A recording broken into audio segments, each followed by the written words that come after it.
Welcome to No Movies in Hell. I'm Chris Geiger. I'm Lagoa Scott, and today we are reviewing Cocaine Bear, Cocaine filmed by Bear. Elizabeth Banks. Yes. What has she done lately besides Cocaine Bear? She did the Charlie's Angels movie that came out a couple of years ago.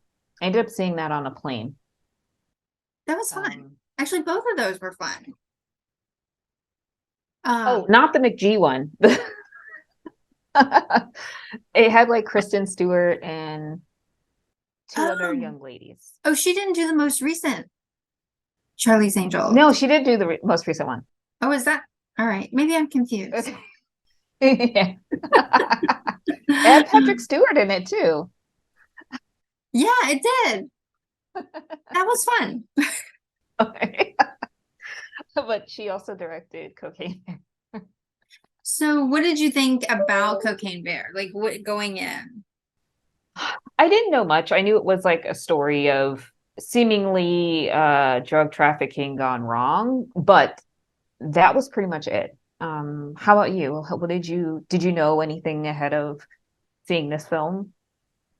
So, I knew that it was based on an event that really happened, but that it was, going off the rails.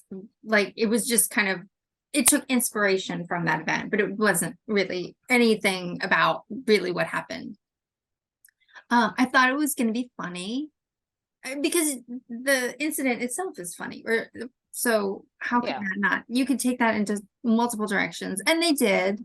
So I had decently high expectations for a comedy horror going into it. And I like Elizabeth Banks. I think, as we've discussed, Charlie's Angels was fun. So I thought she could do a lot with it. What did you think after you watched it? I had very low bar going into this film, so knowing that it's going to be largely a work of fiction, I just knew it's like, look, I have low expectations. Let me see how this goes, and that's it. Like, it was just very much like this is going to be a popcorn movie. It's probably going to be really funny and silly. And I feel like it's exactly what it is. Like, I wasn't looking for anything inspirational. I was just gonna have my popcorn and enjoy. I thought they did a good job with the soundtrack. Oh yes, very 80s. Yeah. I didn't feel like it was as funny as it could have been. And I also didn't feel like if you You feel like it was more like silly? Yeah. It's one of those where I either want it to be really funny if it's going to go in the comedy direction, or I want it to be really like horror if it's going to go in the horror direction. And it felt like it was kind of trying to do both of those things, plus add in a crime storyline, and then weaving in the father-son dynamic with Ray Liotta. Was this Ray Liotta's last movie? It was, yes. Wow. Yeah. I don't know. I felt like it was trying to do a lot of different things, and it didn't really focus and do one very well. I agree. I thought that the multiple heist storylines kind of took away from what could have been kind of the more comedic moments, even though there was the horror in there. So like, I felt like there was like Venn diagrams, like all trying to find what was going on, and some of the story even being a little incomplete because it was like focused on what's going on here with thieves, and then what's going on here with the bear, and then like kids were involved. Right.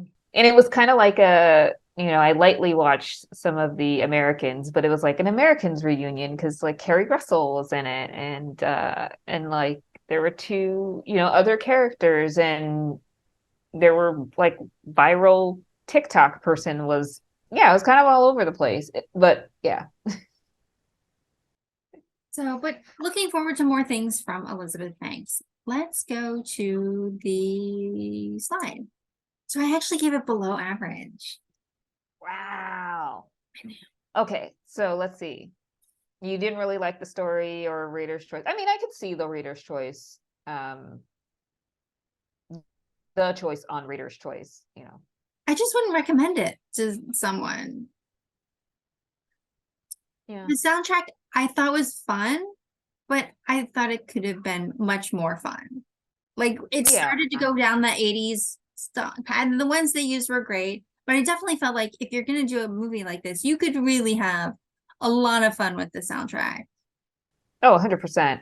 Yeah. I do feel like maybe they did some things up. Like I think the costuming was really good. I particularly enjoyed the costumes, but I think that maybe they did that in lieu of having the music because the licensing was probably expensive, given that a lot of the money went to trying to do special effects around a bear that likes cocaine and the impact of that because there are a lot of accidents and horror scenes and things where I was just like, this is incredible. I feel like this could have come out in the summer, and maybe there's just a lot of stuff happening this summer that this probably would have been suppressed as well. Mm-hmm. Because I just felt like it was kind of like a summer movie. I don't know. What are your thoughts on it? It did seem to come out a little early in the year for what it was. I don't know. There's so many things coming out this summer, though. Maybe they didn't want it to compete. Like they didn't know if it would be able to compete, which is fair. Like you put your time and energy into making something, and then you're subject to all of these competitive elements that you can't control in terms of when it's going to come out. So I think that's unfortunate for a lot of things. Like I would say to Leslie, is probably a victim of those circumstances to some degree. All right, everyone. See you next time. Thanks for watching. Next time.